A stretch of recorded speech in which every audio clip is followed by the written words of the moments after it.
परमेश्वर के वचन से भजन 1 से 3 तक फिर एक और बार हम पढ़ेंगे। भजन 1 और 1 से 3 तक पढ़िए। क्या ही धन्य है वो पुरुष हाँ, जो दुष्टों की युक्ति पर नहीं चलता आगे और न पापियों के मार्ग में खड़ा होता आगे। और न ठट्ठा करने वालों की मंडली में बैठता है। हाँ जी। परंतु वह तो परमेश्वर के वचन से प्रसन्न रहता है। हाँ जी। और उसके वचन पर रात दिन ध्यान करता रहता है। अच्छा जी। वह उस वृक्ष के समान है हाँ जी। जो बहती नालियों के किनारे लगाया गया है। हाँ जी। और अपनी ऋतु में फलता है। बस और बस कल हमने परमेश्वर के वचन में से देखा था कि जो पेड़ नालियों के किनारे अर्थात नहर के किनारे, नहर नदी से निकलती है और नदी पवित्र स्थान से निकलती है। हम दुनिया की नदियों की बात नहीं कर रहे हैं, हम आध्यात्मिक नदी की बात कर रहे हैं। जो कल हमने देखा था कि एक नदी है जो परमेश्वर के पवित्र स्थान से निकलती है और उसकी नहरों से जो है वो क्या होता है, पूरे विश्व में सिंचाई होती है। तो वो स्थान है पवित्र स्थान, परमेश्वर का सिंहासन। वहां से एक नदी चली, उसका नाम है यीशु मसीह। और जो नहरें हैं वो है चर्च, वो है कलीसिया। और जो कलीसिया में रोपा गया है उसका फलवंत होना और उसका लहलाना तय है। आमीन। उसका हरा भरा रहना तय है, उसका खुशहाल रहना तय है। अब यहां पे हमने कल विराम किया था, लेकिन आज हमने यहां देखते हैं वो लिखा है और अपनी ऋतु में फलता है। अपनी ऋतु में फलता है। फलवंत होना बहुत जरूरी है। कभी कभी क्या होता है, हम फलते नहीं हैं। अब फल नहीं लाने के या हमारे जीवन में हम फलवंत नहीं हैं, उसका दोषी वो नदी नहीं है, वो नहर नहीं है, वो कलीसिया नहीं है, वो पासबान नहीं है, हम खुद हैं। क्यों? फलवंत होने के लिए कई सिद्धांत हैं। फलवंत होने के लिए कई सिद्धांत हैं। यूहन्ना 15:8 पढ़िए। फलवंत होने के मेरे पिता की महिमा हाँ इसी से होती है। मेरे पिता जी की महिमा इसी से होती है कि तुम बहुत सा फल लाओ। कि तुम मेरे लिए क्या लाओ? बहुत सा फल लाओ, और तभी तुम मेरे चेले ठहरोगे। तभी तुम मेरे चेले ठहरोगे। अब कोई भी व्यक्ति, कोई भी माली बगीचा लगाता है, या आप अपने छोटे से गार्डन के अंदर भी एक सब्जी का बीज बोते हैं या एक फल का पेड़ बीज बोते हैं, तो किस आशा के साथ बोते हैं कि एक दिन यहां से एक बीज अंकुरित होगा और बड़ा पेड़ बनेगा और उसके बाद इसमें फल लगेंगे और उस फल को मैं और मेरे परिवार के लोग और साथ में अगर ज्यादा हो गए तो पड़ोसी भी खा लेंगे। उद्देश्य है कलीसिया रोपण का परमेश्वर के सामने एक उद्देश्य है, कलीसिया फल लाए, कलीसिया फलवंत हो, कलीसिया में आने वाले लोग फ्लोरिश हो। लेकिन कई बार हम फ्लोरिश नहीं हो पाते। उसका सीधा सिद्धांत है परमेश्वर के वचन में। एक जगह लिखा है यूहन्ना का 12 अध्याय उसका 24 पद। मैं कुछ सिद्धांत बताऊंगा नहीं फलने के और फलने के, कि आप क्यों नहीं फल रहे और क्यों फलते हैं। मैं तुमसे सच सच कहता हूँ हाँ कि जब तक गेहूं का दाना हाँ भूमि में पड़कर मर नहीं जाता, हाँ मर नहीं जाता, वह अकेला रहता है। वो क्या करता है? अकेला रहता है। और परंतु जब मर जाता है तो बहुत फल लाता है। तो क्या करना है फलने के लिए? मरना पड़ेगा। फल के लिए,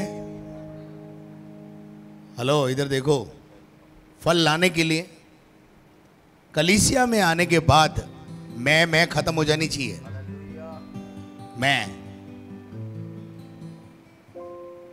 ये जब तक मैं जिंदा है ना तब तक आप जिंदा हैं। जिस दिन ये मैं मर जाएगी ना आपकी, उस दिन आप फलवंत होना शुरू हो जाएंगे। मैं ही सब कुछ हूं, मैं ही समझता हूं, ये क्या जानता है। ऐसे बहुत सारी चीजें हैं जो हमको फलवंत नहीं होने देती। क्या आप मेरे साथ हैं? आमीन। उसके बाद पहला सिद्धांत है मरना जरूरी है। दूसरी बात, अच्छी भूमि का होना बहुत जरूरी है। तीसरी बात, पानी का होना बहुत जरूरी है। चौथी बात, बगीचे में बना रहना बहुत जरूरी है। कलीसिया छोड़ देते कुछ लोग, तो कलीसिया छोड़ने के बाद आपका फलवंत होने का कार्यक्रम बंद हो जाता है। फिर उसके बाद एक और सिद्धांत है, पढ़िएगा यूहन्ना 15:2। एक और सिद्धांत बता रहा हूं, फलवंत, वो अपनी ऋतु में फलता है। इस पर बात करेंगे आज सुबह। जो डाली मुझ में है, जो डाली मुझ में है और नहीं फलती उसे वह काट डालता है। कभी कभी परमेश्वर भी डाली को क्या कर देता है? काट डालता है। क्यों जगह रोके हुए, क्यों फालतू परेशान कर रही है, हटाओ इसको।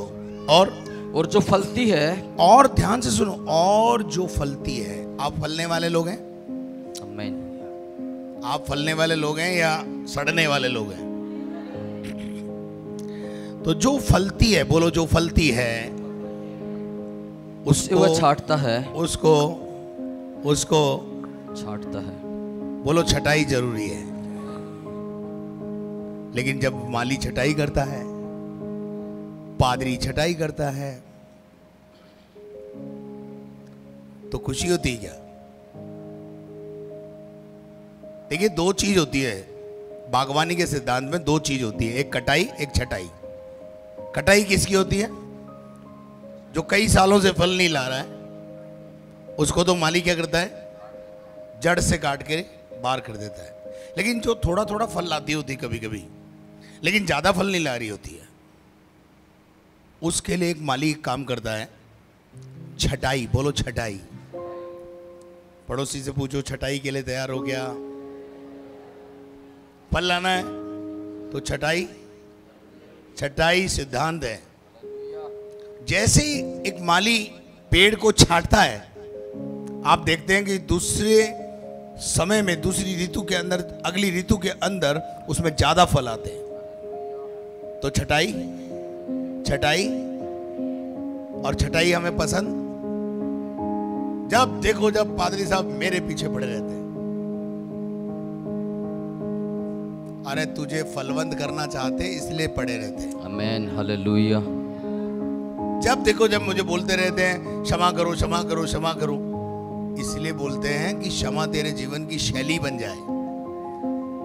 कोई हालेलुया नहीं? अच्छा नहीं लग रहा ना? मेरे अजीजों, फलना बहुत जरूरी है, और अगर हम फल ना लाए तो हमारी कटाई हो जाती है। हालेलुया। अब प्रॉब्लम यह है कि यार कब तक फले।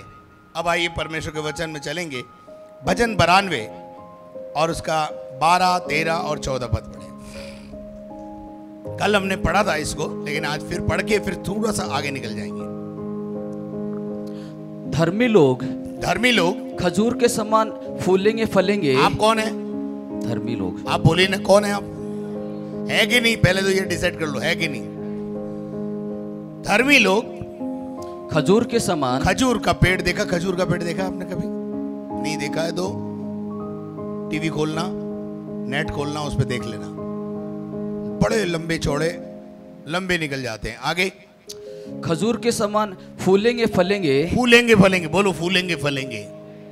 हम फूलेंगे फलेंगे। क्यों फूलेंगे फलेंगे? आगे बढ़ो। और लबानोन के देवदारों के समान। लबानोन के देवदारों के समान हो जाएंगे और बढ़ते रहेंगे। वे यहोवा के भवन में रोपे जाकर। वो कहाँ रोपे गए? वो कहाँ रोपे गए? आप कहाँ रोपे गए? आप कहाँ रोपे गए? आगे बेटा। वे यहोवा के भवन में रोपे जाकर। हाँ। हमारे परमेश्वर के आंगनों में। हमारे परमेश्वर के आंगनों में फूले फलेंगे। फूलेंगे फलेंगे। बोलो फूलेंगे फलेंगे। बोलो फूलेंगे फलेंगे। फूलेंगे फलेंगे। और उसके बाद वे पुराने होने पर भी। कब होने पर भी? कुछ पुराने विश्वासी फल नहीं लाते। क्या बोलते मालूम है? अब पादरी साहब हमारा तो जमाना गया। ओ भाई, मुझे एक बात बताइए, शेर बूढ़ा हो जाए तो क्या शिकार बंद कर देता है? सुसमाचार की सेवकाई किसी भी उम्र में बंद नहीं होनी है। इसीलिए पादरी रिटायर नहीं होते, पादरी रिटायर नहीं होते, रिटायर हो जाते हैं। आपको पता है रिटायर क्या होता है? जब टायर बहुत घिस जाता है,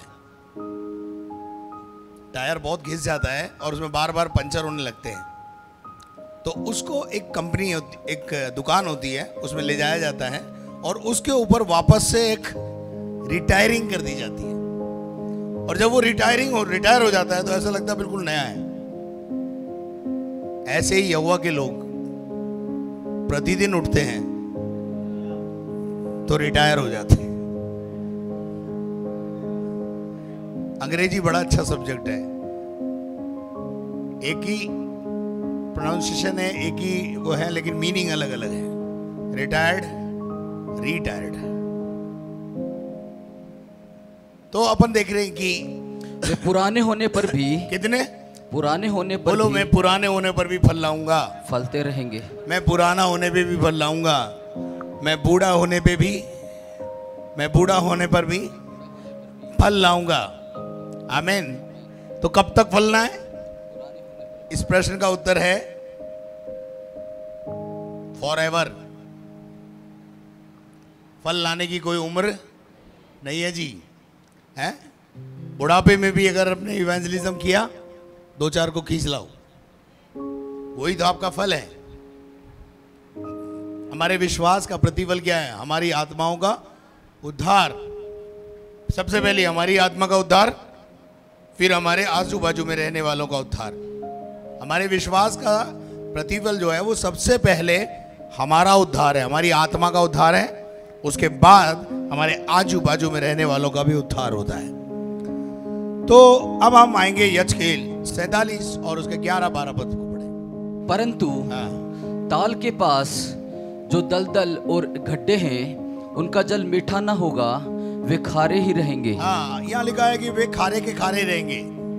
लेकिन आगे, और नदी के दोनों तीरों पर भांति भांति के खाने योग्य, नदी नदी नदी, दलदल की बात नहीं हो रही, नदी की बात हो रही है। हम बहती हुई नदी, हालेलुया, हम बहती हुई नदी की बात कर रहे हैं।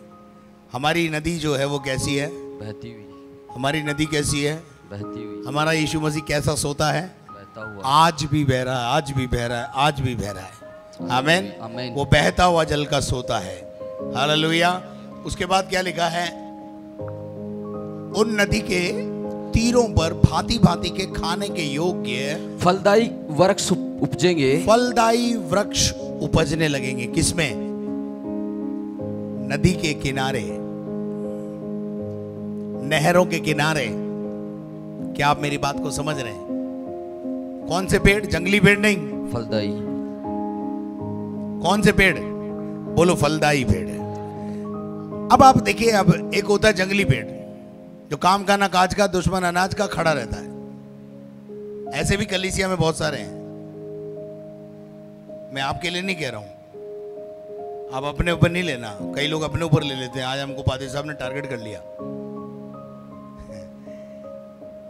कई ऐसे पेड़ हैं जो काम के ना काज के, केवल कुर्सी गरम, दरी गरम चले जाते हैं। लेकिन बाइबल का परमेश्वर हमें फलदायी वृक्ष बनाता है।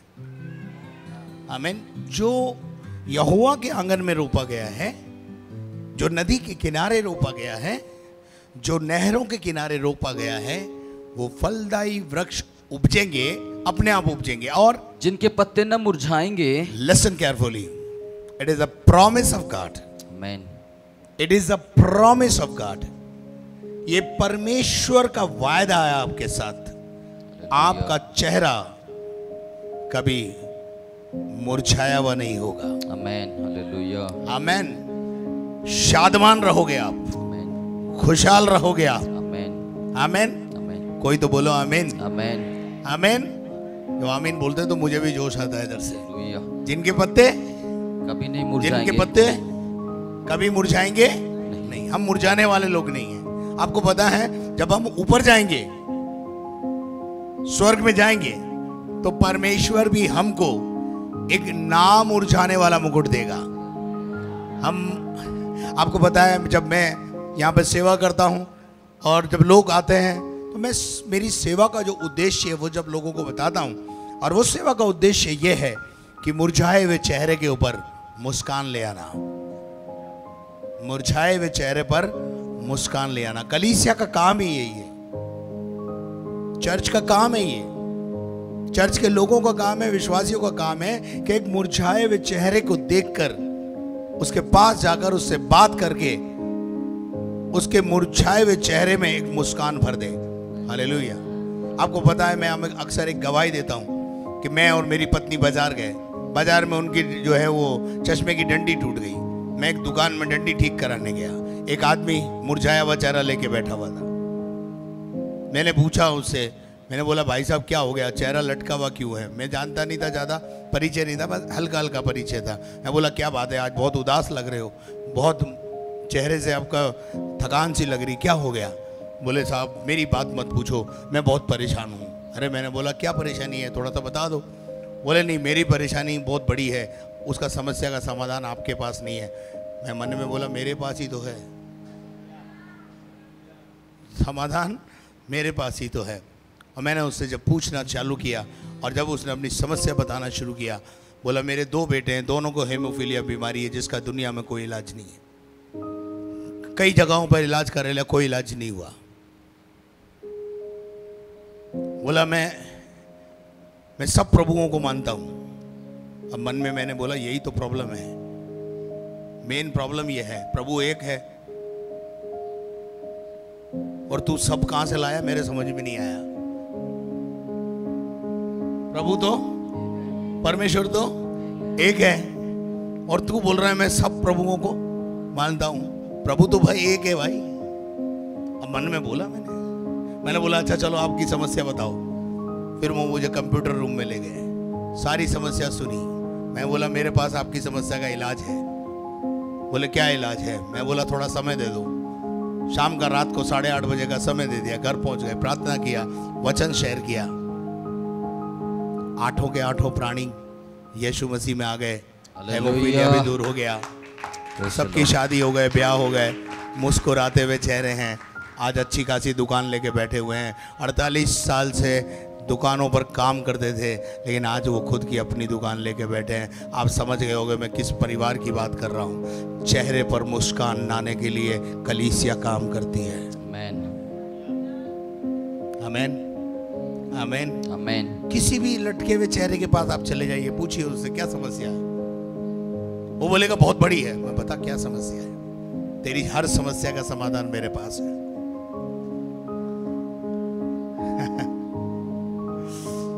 चलिए आगे पढ़िए क्या लिखा है। मुरझाएंगे नहीं, उनका फलना भी कभी बंद न होगा। ऋतु में फलेंगे, वो अपनी ऋतु में फलेंगे। कौन से पेड़? ये अमरूद के पेड़, ये आम के पेड़, ये जामुन के पेड़ अपनी ऋतु में फलेंगे। पर कलीसिया में रोपा गया व्यक्ति, कलीसिया में रोपा हुआ व्यक्ति, उसके आंगन में रोपा गया व्यक्ति अपनी ऋतु में फलेगा हर समय। अरे हमारी तो ऋतु 12 महीने फलने की है। हालेलुया। हमारी उन्नति रुकने वाली नहीं है। आमेन, आमेन। हमारी दौड़ रुकने वाली नहीं है। हमारे अंदर तो 12 महीने फल लगेंगे। देखो पढ़वा के लिखा है, उनका फलना कभी बंद नहीं होगा, क्योंकि नदी का जल। क्यों फलेंगे हम मालूम है? क्योंकि हम जिसकी आराधना करते हैं वो नदी का जल पवित्र स्थान से निकलता है, किसी और जगह से नहीं निकलता। पवित्र महापवित्र स्थान से निकलता है। Hallelujah, hallelujah. जो उस महापवित्र जल के संपर्क में है, जो उस नदी के किनारे है, वो कितने महीने फलेगा मालूम है? बोलो 12 महीने। सीजन में नहीं, 12 महीने। हमारा सीजन हमेशा रहता है, 12 मासी। आजकल आपको पता है ना, पहले एक जमाना था आम सीजन में मिलता था, अमरूद सीजन में मिलता था। आज संसार ने अपनी बुद्धि से ऐसी योजनाएं बना ली कि आपको सीजन के बाद भी आम मिल जाएगा बाजार में। मिलता नहीं मिलता? बोलिए ना, हैं? अरे तो दुनिया के लोग ऐसा कर सकते हैं तो मेरा परमेश्वर और आपका परमेश्वर क्यों नहीं कर सकता है? हालेलुया। थोड़ा बुद्धि को बढ़ाइए अपनी। बोलो, मैं हर ऋतु में फलूंगा। मैं हर ऋतु में फलूंगा। हालेलुया। हालेलुया। मेरा कोई सीजन नहीं है जी, मेरा तो हमेशा सीजन है। हालेलुया। हालेलुया। आगे बढ़िए ब्रदर। उनमें महीने महीने नए नए फल लगेंगे। क्या? एक ही पेड़ में नए नए फल। ये एक और विचित्र बात है। आम का पेड़ केवल आम ही लगा सकता है, लेकिन हमारे अंदर हर महीने नए नए फल लगेंगे। लोगों को नया नया फल दिखेगा। कभी प्रेम का फल दिखेगा, कभी धीरज का फल दिखेगा, कभी आनंद का फल दिखेगा, कभी मेल का दिखेगा। अलग अलग अलग अलग अलग समय में लोग हमारे जीवन के अंदर अलग अलग फल देखेंगे। हालेलुया। कोई तो बोले हालेलुया। हालेलुया। आपको समझ में आया तो ताली बजा के प्रभु को महिमा दे। आमीन। हमारा फलना तय है, क्योंकि हम छटाई के लिए तैयार हैं। आमीन। जब पादरी तुम्हारी छटाई करता है, माली तुम्हारी छटाई करता है, तो आनंदित हुआ करो। बोले मेरी छटाई हो रही है ताकि मेरे को और ज्यादा फल लाना है। जब ये जवान बच्चे हमारे यहाँ काम करते हैं, इनको जब डांटते हैं ना, तो ये सोचते हैं मुझे ही डांटते रहते हैं। नहीं नहीं नहीं, हम सबकी छटाई करते हैं। जो जो गलती करेगा वहीं छटाई है, ताकि वो सुधर जाए और आगे को फल लाए। आमीन। हालेलुया। हालेलुया। हालेलुया। उनके फल तो हाँ खाने के हाँ। और पत्ते औषधि के काम आएंगे। अब देखिए देखिए देखिए देखिए, हमारे फल तो काय के काम आएंगे? खाने के। बोलो खाने के। अच्छा, फल खाने से क्या होता है ये बताओ मुझे। विटामिन। पहली बात, सारे विटामिन उसके अंदर जो होते हैं वो विटामिन हमारे अंदर जाते हैं, राइट? उस विटामिन से क्या होता है? कमजोरी दूर। मैं आपको बताता हूं, ये लीपा पोती करने के बजाय आप रोज एक सेब खाओ। फेयर एंड लवली लाते हो ना बाजार से, कॉस्मेटिक आइटम्स पर इतना आप लोग खर्च करते हो, लीपा पोती पे, लिपस्टिक चिपस्टिक, वो सब बंद कर दो। रोज एक सेब खाओ, आपके चेहरे पर वैसे ही ग्लो आ जाएगा। नहीं, आपको मेरी बात पे विश्वास है ही नहीं क्या? नहीं आएगा, बहुत मुश्किल है। लेकिन जो फल खाते हैं, अब हमारे डैडी जो थे ना, वो खाने पे कम और फल पे ज्यादा जोर देते थे। आपको तो पता ही है सब, आपसे क्या छुपा हुआ है। जब फल वाले के आगे डैडी की गाड़ी रुक गई, फल वाला आनंदित हो जाता था। बोले ये बाबू जो आया ना बाबा, ढेर सारे ले जाएगा। वो आधा किलो पाव भर नहीं लेके जाते थे, पेटी दे दे, 2 किलो दे दे, 5 किलो दे दे, और घर में लाकर रखना और धीरे धीरे उनको खाते रहना। और फिर आपको तो पता ही है, ग्लो, अंदर से ग्लो लाओ। तो क्या लिखा है ब्रदर? उनके फल तो खाने के, फल तो खाने के काम आएंगे और पत्ते औषधि के काम आएंगे। हमारा कुछ भी कहीं भी गिरेगा काम आएगा। हालेलुया। हमारे पत्ते भी, अगर पेड़ से पत्ता टूटा तो किसी को चंगा करेगा, किसी की चंगाई के लिए काम आएगा, औषधि बनेगी उसकी है। कोई तो बोले आमीन। समझ में आ रहा है कि नहीं? तो कब तक फलना है? बोलो आखिरी दिन तक, जब तक प्रभु इस संसार में रखेगा हमको फलवंत होना है। हालेलुया। उसके पत्ते काय के काम आएंगे? औषधि के काम आएंगे। औषधि के काम आएंगे। और परमेश्वर यहोवा यूं कहता है, हाँ, जिस सीमा के भीतर तुमको ये देश अपने 12 गोत्रों के अनुसार बांटना पड़ेगा। बस जी, अब घर जाके के पढ़ लेना। अब मेरा सवाल यह है, आज सुबह क्या हम क्यों नहीं फल रहे? हमारा जीवन फलवंत क्यों नहीं है? पढ़िएगा एक सिद्धांत की बात, सिंपल सिद्धांत बताऊंगा आपको। यूहन्ना का 15 अध्याय 1 पद से लेकर 6 पद। सच्ची दाखलता मैं हूँ, यीशु मसीह कहता है सच्ची दाखलता मैं हूँ और मेरा पिता किसान है, और मेरा बाप किसान है। यानी परमेश्वर किसान के रूप में है और यीशु मसीह को एक दाखलता के रूप में यहाँ दिया गया है। जो डाली मुझ में है। दाखलता में बहुत सारी डालियां होती है, ध्यान से सुनिएगा, या पेड़ में बहुत सारी डालियां होती है। और प्रभु का वचन कहता है जो डाली मुझ में है, मुझ में है, बोलो मुझ में है, मुझ में है। हालेलुया। यीशु में होना बहुत जरूरी है। हालेलुया। फलना है आपको।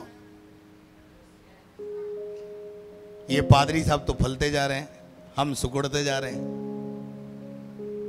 ऐसा होता है ना कभी कभी, हमारे को एक चीजन होती, चीजन,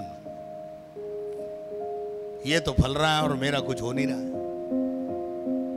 तो भैया तेरा भी हो सकता है यदि तू सिद्धांत पर आ जाए तो। तेरा प्रॉब्लम है तू सिद्धांत पे नहीं आ रहा, मेरा प्रॉब्लम है मैं सिद्धांतों को मानता हूं।